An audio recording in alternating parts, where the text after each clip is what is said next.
Franz Kafka öyle bir hikaye yazdı ki kitabı bitirdiğinizde kendinize şu soruyu sormadan edemiyorsunuz. Eğer yarın her şeyimi kaybedersem beni seven insanlar hala yanımda olur mu? Bu hikaye gerçekten hepimizin parıltı hayatlarından kesintiler içeriyor. Merhabalar değerli kitap sever dostlarım. Ben Selim, kanalıma hoş geldiniz. Bugün sizlerle birlikte Franz Kafka'nın unutulmaz eseri olan Dönüşüm adlı kitabını inceleyeceğiz. Kitabın konusu kendi hayatını hiçe sayarak ailesinin borçlarını ödemek ve geçimlerini sağlamak için uğraşan Gregor'un bir gün yatağında dev bir böceğe dönüşmüş halde uyanmasıyla başlıyor. Bunu kitaptan örnek vererek şöyle izah edeyim. Gregor Samsa bir sabah huzursuz düşlerinden uyandığında kendini yatağında kocaman bir böceğe dönüşmüş buldu.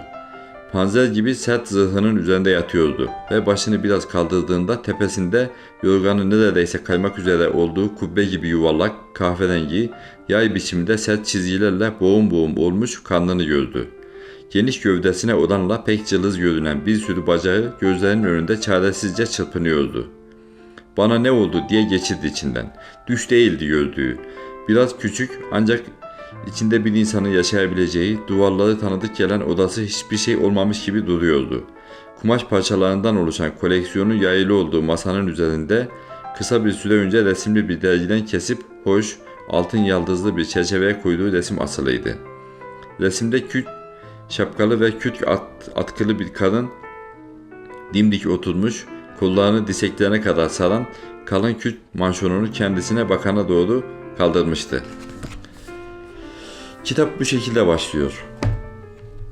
Eserimiz Gregor Samsa, anne babası bir de kız kardeşinden oluşur. Gregor Samsa'nın çalışamaz hale gelmesiyle birlikte ailenin ona olan sevgi ve saygısı zamanla azalır. Başlangıçta korku ve şaşkınlıkla karışık bir ilgi gösteren ailesi zamanla Gregor Samsa'yı bir yük ve utanç kaynağı olarak görmüştür. Gregor fiziksel olarak bir böceğe dönüşse de içsel olarak insani duygularını hala kaybetmemiştir. Ancak toplumdan ve ailesinden dışlanmıştır, izole edilmiştir. Kitapta aslında bugün bile hayatımızda fazlaca yer işgal eden kapitalizmin büyük bir eleştirisi vardır. Mesela Gregor Samsa'nın uyandığında kendinin değişimini, dönüşümünü fark ettiğinde bu duruma hiç şaşırmayıp bir heyecana ve korkuya kapılmadan sadece trene geç kaldığı için üzülmesi, içerlemesi ve iş yerinden alacağı tepkileri düşünmesi buna bir örnek olarak verilebilir. Yine bir başka örnek verecek olursak, işe geç kaldığı için çalıştığı iş yerinden, yani bugünkü insan kaynaklarının atası sayılabilecek bir departmandan birilerinin eve gelip işte Samsa'yı sorgu sual etmesi, ailesinden niye geç kaldığını öğrenmeye çalışması da aynı zamanda bir kapitalizm eleştirisi olarak karşımıza çıkar. Kitap aslında bir bakıma modern toplumda insanın yalnızca ürettiği veya para kazandığı sürece değerli görülmesini, işe yaramaz hale geldiğinde ise nasıl dışlandığını eleştirir.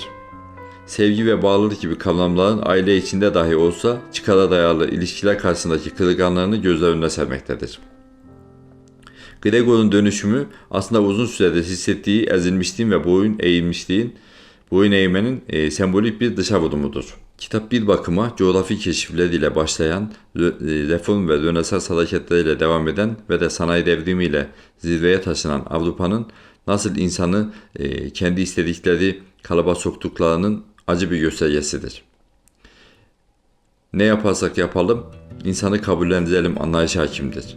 Yani düşünen, sorgulayan insanı sevmez, istemez bu sistem. Ondan dolayı ona saf gibi her şeye inanan, her şeyi kabullenen insan figürü lazımdır. Diğer türlü düşünen, sorgulayan ve araştıran ve de eleştiren insan kesinlikle bu sistemde barınamaz. Kitaptan şöyle bir örnek vereyim. Gregor Samsa böcek olunca ne anne babası ne de kardeşi bu durumu sorguluyor. Hemen kabulleniyorlar. Sadece evin hizmetçisi bu durumu biraz böyle sorgular gibi oluyor. Onu da ilerleyen bölümlerde devre dışı bırakıyorlar. Evet değerli dostlar, Samsa böcek olunca ailenin hiçbir üyesi ne bir doktora götürelim ne bir tedavi ettirelim tarzında bir anlayış geliştirmiyor. Yani kitabın tamamı neredeyse alegorik bir eser, yani sembolik öğelerden oluşan bir eser. Dönüşüm adlı eser, otomat haline gelen bir insanın çevresine ve kendisine yabancılaşmasını ve böceğe dönüşmesiyle farkına vardığı varoluşunu ve özgürleşmesini anlatır. Modern toplumun bireyi nasıl sürünün bir parçası haline getirdiğini ve sürüden ayrılanın nasıl dışlandığını anlatır. Büyülü gerçekçilik akımının kurucusu olan Gabriel Garcia Marquez, bir arkadaşının kendisine kitabı ödünç vermesiyle okuduğunu ve hayatını nasıl değiştiğini şu cümlelerle bizlere ifade etmiştir. Kitabın ilk cümlesini okuduğumda beni neredeyse yatağımdan düşecek kadar şaşırtmıştı. İlk cümle şöyleydi.